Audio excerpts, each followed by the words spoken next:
जय हिंद दोस्तों, स्वागत है आपके अपने परिवार फ्यूचर रोजगार ऐप में। जैसा कि आप लोग देख रहे हैं, आज आपका एडजेक्टिव का पार्ट 4 है, यानी कि पार्ट 3 तक हम लोगों ने कंप्लीट कर लिया है और चीज़ों को सीखते चले जा रहे हैं। तो आज भी कुछ सीखना है, ठीक है। चलो पढ़ते हैं। लिखा है half, twice, thrice, two times, यानी कि आपको अगर कहीं लिखा मिलता है, क्या लिखा मिल सकता है? हाफ, ये कुछ ऐसे आपको वर्ड्स लिखे मिल सकते हैं। हाफ लिखा मिल सकता है, ट्वाइस लिखा मिल सकता है, थ्राइस। अगर आपको ये सब लिखा मिलता, हाफ हो गया, ट्वाइस हो गया या थ्राइस हो गया, आपको two times, three times, four time, है ना, फिफ्थ टाइम्स, अगर ऐसा लिखा मिलता तो इसकी कहानी अलग है। जैसे अभी यहाँ पर मैंने लिख रखा है, जैसे लिखा मिलता half oblique twice oblique thrice के बाद क्या? नो कंपरेटिव डिग्री, इसके बाद कोई भी कंपरेटिव डिग्री नहीं आती। क्या? कंपरेटिव डिग्री का यूज नहीं किया जाता है। किसके बाद? इसके बाद, यानी हाफ हो गया, ट्वाइस हो गया, थ्राइस हो गया, या कह सकते हो इनके बाद कभी भी टर्म कंपैरेटिव डिग्री नहीं आता है। ठीक है। अब बात करते हैं आता क्या है। इसको हमेशा क्या करते हैं? एज के साथ जोड़ते हैं। एज फिर एडजेक्टिव आ जाएगा। आपको पता है एज और एज के बीच में क्या आता है? आप कहोगे सर पॉजिटिव। तो एज और एज के बीच में जोड़ दिया जाता है। किसको? जब ये हाफ, ट्वाइस और थ्राइस आता है तो इसके बाद कभी भी कंपैरेटिव डिग्री का यूज नहीं किया जाता है। ये समझने वाली बात थी। आइए समझने की कोशिश करते हैं। सेकंड में लिखा two times, three times, four time, है ना, फिफ्थ टाइम। अगर ऐसा कुछ लिखा मिलता है तो इसके साथ एज भी आ जाता है और कंपैरेटिव डिग्री का भी यूज कर लेते हैं। क्या करते हैं दोस्तों? अगर लिखा मिलता है two times, three times, four time, fifth times, है ना, अगर ऐसा कुछ लिखा मिलता है तो क्या करते हैं? इसके साथ एज और एज ये भी यूज हो जाता है और कंपैरेटिव डिग्री भी यूज कर लेते हैं। आया समझ में आपको? हो गया? यस सर, समझ में आया। कहने का मतलब आपने यहाँ पर ये बताया, अगर हाफ, ट्वाइस, थ्राइस लिखा मिलता है तो क्या करेंगे?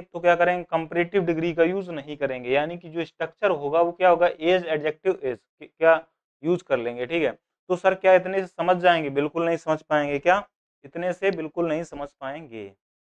अब आगे बढ़ने थोड़ा बढ़ा जाता है। एग्जाम्पल समझते हैं कैसे क्या। जैसे एग्जाम्पल्स में लिखा है प्रमोद इज ट्वाइस। क्या लिखा है? ट्वाइस। आपने देखा सर ट्वाइस, क्या ट्वाइस, थ्राइस, है ना, हाफ। अगर ये लिखा मिलता है तो कंपैरेटिव डिग्री नहीं आता है। तो ओल्डर और देन, ये तो दोनों नहीं आएगा। ओल्डर और देन दोनों नहीं आएगा। तो सर आएगा क्या? मैंने बताया इसको जोड़ना, एज, एज, ओल्ड, एज। क्या करेंगे? As, old, as. तो Pramod is twice as old as his brother. तो ये इसका करेक्ट आंसर हो जाएगा। इसके बाद बात करें सेकंड की, दिस बुक इज थ्राइस। क्या लिखा है? This book is thrice. Thrice लिखा मिल गया। क्या ईआर या देन आएगा? कंपैरेटिव डिग्री आएगा? आप कहोगे नहीं आएगा। तो फिर आएगा क्या? तो सर इसकी जगह हम क्या यूज कर लेंगे? आप कहोगे सर हमें यूज करना पड़ेगा एज कोस्टली एज, है ना। तो ये प्रयोग करना पड़ेगा। समझ में आ गया? तो इसकी जगह कोस्टलियर की जगह क्या करोगे? As costly as. समझ में आ गया? तो ये वाला इसका स्ट्रक्चर रहता है, यही मैंने आपको बताया, ये वाला, है ना, ये वाला। तो कंपैरेटिव डिग्री का प्रयोग नहीं करते। Twice, thrice.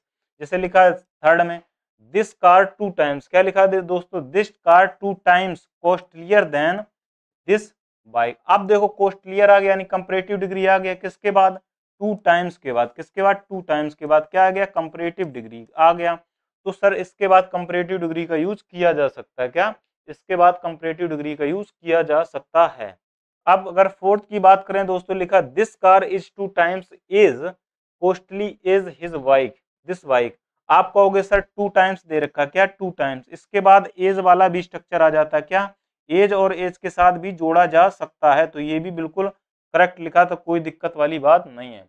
तो इतना याद रखना, अगर हाफ, थ्राइस, ट्वाइस आ जाता तो ऐसे ही आपको लिखा मिलेगा और आपको ये लगेगा बिल्कुल सही लिखा है, लेकिन वहां पर फिर क्या हो जाता है?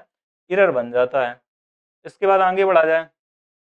लिखा है कुछ एडजेक्टिव्स जो होते हैं जिनका प्रयोग कंपैरेटिव या सुपरलेटिव डिग्री में नहीं होता है, यानी कंपैरेटिव या सुपरलेटिव डिग्री में नहीं होता, यानी कि उसके आगे मोस्ट या मोर नहीं लिखते हैं। जो जैसा होता है उसको वैसे ही एज इट लिख दिया जाता है।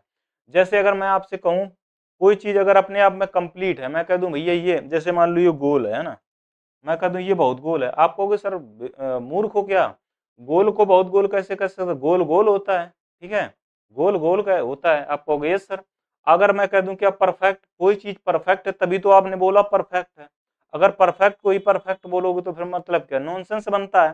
तो वो ऐसे चीज होते हैं जिसको हम मोस्ट या मोर नहीं बना सकते हैं, तो वो जैसे होते हैं वैसे ही लिखना पड़ता है। वही चीज मैं बता रहा हूँ। वो वर्ड हैं कौन कौन से, वो वर्ड हैं कौन कौन से, जैसे आपको लिखा मिलेगा इंटीरियर, आप मोस्ट या मोर इंटीरियर नहीं लिखेंगे, एक्सटीरियर लिखा है, अल्टीरियर, मेजर लिखा मिलेगा, माइनर, इम्पिटी है ना, एक्सीलेंट, सर्कुलर, ठीक भाई।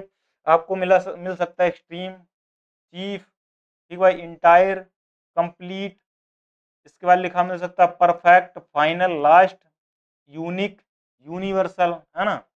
आपको लिखा मिल सकता है राउंड, स्क्वायर, ट्रिंगुलर, इटरनल, है ना, ever lasting, idea, ideal, absolute, impossible, prime या सुप्रीम एटसेट्रा। ये आपको सारे के सारे वर्ड लिखे मिल सकते हैं।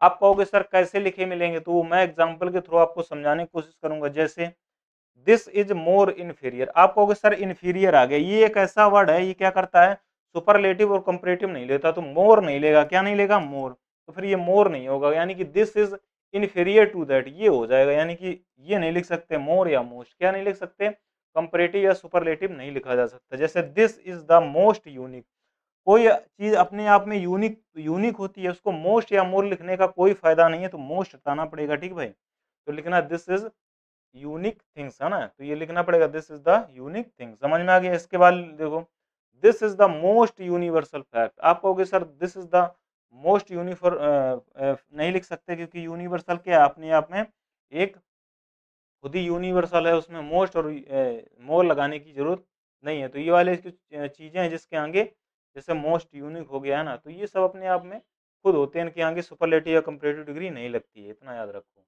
इसके बाद कुछ हमारी एडजेक्टिव्स हैं, जैसे आपने देखा था गुड के, गुड या कह लो वेल, इसका जो कंपैरेटिव बनता है वो बेटर बनता है, यानी अलग बनता है, कहने का मतलब बिल्कुल डिफरेंट होते हैं। और इसका जो सुपरलेटिव बनता है वो बेस्ट बनता है, यानी कहने का मतलब हम लोग जो कंपैरेटिव या सुपरलेटिव बना रहे तो E R E S T जोड़कर बना रहे, लेकिन इनमें अलग है।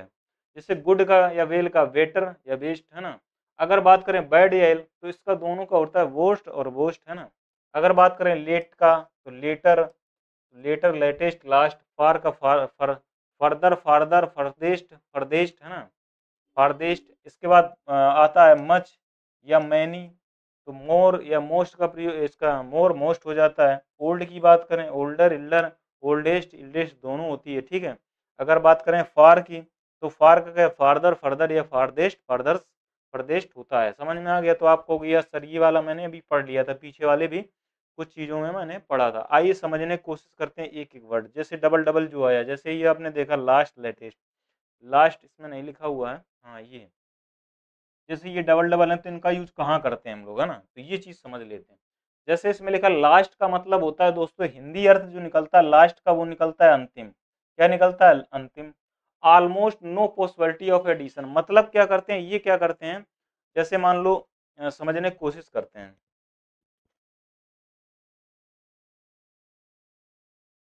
जैसे मान लो कोई सीक्वेंस है, एक बस ये खड़ी, एक ये बस खड़ी है ना, एक ये बस, एक ये बस, है ना। तो आप कहोगे सर लास्ट बस कौन है, जैसे मैं एक दो तीन चार, मैं आपसे बोल दूं लास्ट बस कौन है, तो आप तुरंत बताओगे सीक्वेंस की भैया फोर्थ वाली कौन सी बस है, वो लास्ट बस है। कौन सी, लास्ट बस है। अगर मैं कह दूं लेटेस्ट कौन सी है, लेटेस्ट, तो लेटेस्ट क्या करता है, इसका मतलब होता है ताजा या नया, क्या होता है, ताजा या नया। और ये क्या करता है, टाइम को बताता है, क्या, और पॉसिबिलिटी ऑफ एडिशन, यानी कि ये किसी को जोड़ने का काम करता है, क्या, जोड़ने का। जैसे आप कहोगे सर कैसे, जैसे मैं अगर बात कर दूं, जैसे मैं बात करूं भाई, जैसे मान लो मैंने क्या किया, ये मान लो मैंने दो बुक लिखी, तीन बुक, है ना, एक, दो, तीन, मैंने क्या किया, इसको लिख दिया, इसको भी लिख दिया, इसको भी लिख दिया। अब आप क्या कहोगे सर ये जो बुक है आपकी कैसी है, लेटेस्ट बुक है, कैसी है, लेटेस्ट बुक है। क्यों, क्योंकि अभी हम और लिखेंगे, क्या, अभी बुक हम और लिखेंगे। अगर आपको एडिशन का काम करे, क्या, एडिशन का काम करे, एडिशन का काम करे, तो वहां पर क्या आता है, लेटेस्ट आता है, यानी कि अभी बुक और लिखोगे। जैसे मान लो किसी कोई ऑथर है, उसने एक बुक लिखी, फिर उसने दूसरी लिख दी, और उसने तीसरी लिखी, और वो क्या हो गया, उसकी डेट हो गई है। तो ये वाली बुक उसकी क्या होगी, आप कहोगे सर लास्ट बुक होगी, क्या होगी, लास्ट बुक होगी। और मैं अभी लिखूंगा, मैं अभी जोड़ूंगा, मतलब किताब लिखूंगा, तो एडिशन का काम कर रहा है, यानी कि इस यही तो लिखा है मैंने, almost no possibility of addition, तो लास्ट होता है। अब ये मर गया है, क्या बताओ कोई बुक लिख पाएगा? आपको कि सर ये इसकी लास्ट बुक हो जाएगी। ठीक है, अगर कोई इंसान जिंदा है तो मान लो उसने एक लिखी, दो लिखी, तीसरी लिखी, हो सकता है चौथी, तो जो तीसरी बुक होगी ना वो उसकी लेटेस्ट बुक होगी। समझे? आया समझ में कि नहीं आया बताओ? कि वो क्या होता है, टाइम को बताता है, यानी नई नई बुक कौन सी है अभी लेटेस्ट। मान लो कोई भी है, जैसे मान लो